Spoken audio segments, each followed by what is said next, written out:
Someone at the airport asked me to watch their suitcase. I honestly would wish to be paralyzed and accept their request. I'm not sure if this is the best place to post this.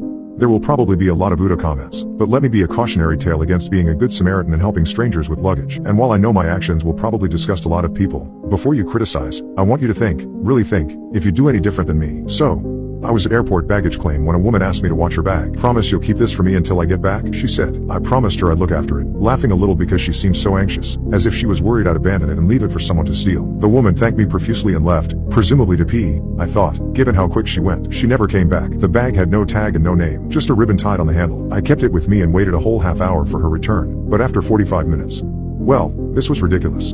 I left the suitcase with the rest of the unclaimed luggage, figuring it would find its way to her eventually. I was wrong. When I got home, the suitcase was there in the entryway. I stared as I closed the front door behind me. Weird, right? How did it get here? Vague thoughts flitted through my head that the airport somehow delivered it. Maybe they saw me sitting with it and assumed it was mine. The suitcase was a dark gray green, one of those big clamshell ones with sturdy fabric around the zipper, a lacy ribbon tied on the handle, and no labels at all, not even a flight barcode sticker. Next day I returned it to the airport, but when I got home, it was back in my house, in my bedroom, stationed beside my other luggage that I'd yet to unpack. This was getting disturbing. Who'd brought it back here? How did they know where I lived? If this was a prank, it had gone too far. I grabbed the suitcase and wheeled it out to the dumpster in the alley and tossed it in. But a few hours later, it was back. By then I'd unpacked for my trip and my own luggage was deep in my closet. The green suitcase was just sitting there, as if waiting to be unpacked also. I drove it out to a dumpster across town. It was back when I got home. I took it to Goodwill and donated it, but it returned again. Each time it got back it felt heavier. As the days passed I started having nightmares about the suitcase.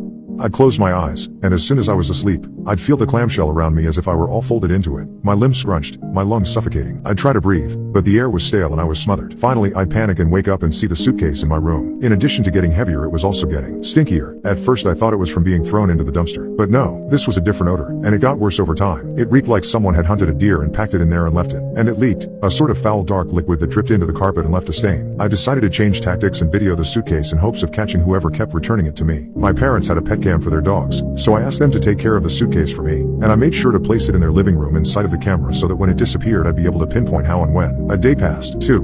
When I checked the footage of my parents' pet cam, the suitcase was still there. Then they called me up. Would I take my suitcase back? It was taking up space and stinking up their living room. I retrieved the suitcase, and back at home, put it in the garage and installed a camera to monitor it. It stayed in the garage, thank goodness, because the smell was truly god-awful. But my dreams got even more disturbing. In the latest one, I wasn't able to move at all. I could feel my skin beginning to slough off, my eyes melting in my head, maggots crawling through my rotting flesh. When I woke up, it took me a few moments to blink bleary eyes and realize where I was.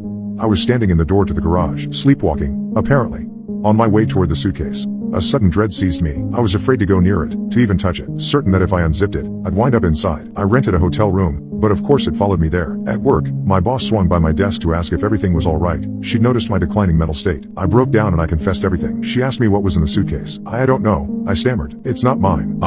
I never looked. You never even looked? She seemed stunned. Isn't that the first thing you should have done? It seemed logical when she said it. But right now, even the idea of opening it all but suffocated me with dread. She said she'd like to see this mysterious suitcase and asked me to show her after work. We drove together to my hotel room. On the way, she theorized what might be in there. Was I being framed?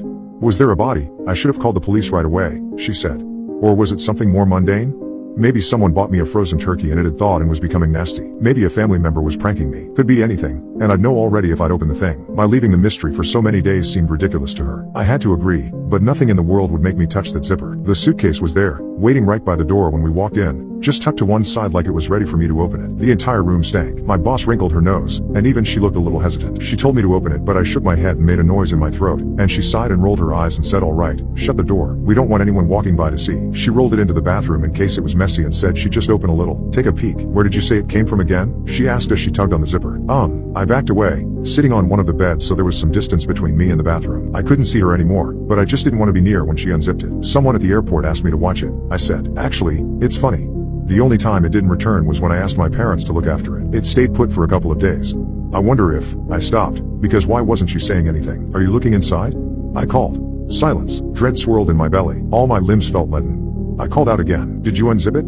Did you peek inside yet?" A faint muffled sound. The fear was a stone in the pit of my stomach. I couldn't move, couldn't breathe. Then I heard again what seemed like a smothered cry. I rushed to the bathroom, and gasped. The tip of a polished loafer sank into the suitcase, which bulged and trembled. And then the shoe was gone and the zipper was like lips smacking shut. The suitcase sat, just a suitcase. After that, I took this suitcase with me to the bus and train terminal downtown. It was now lightweight with a slight musty smell. I surveyed the station. There was a woman with small children, a father with a teenager in tow, and then I spotted a leathery-faced man in a bucket hat sitting alone on one of the metal chairs, looking a bit worse for wear. I approached him and sat next to him, pretending to read for a few moments, and then I turned to him. "Excuse me, sir," I said. "Would you mind watching my bag for me for a bit?" He looked up at me, surprised, but mumbled, "Sure. You won't leave it sitting here, will you? Promise me you'll hold on to it until I get back?" I insisted. "Yeah, sure, no biggie. Thanks a million," I told him. Then I left. I haven't been back. I'm under investigation for my boss's disappearance, since she was last seen in my car. But the nightmares have stopped. The smell is gone. You probably think I'm terrible, but ask yourself, honestly, what would you have done in my situation? I have to issue this warning so that I can prevent others from suffering the same experience.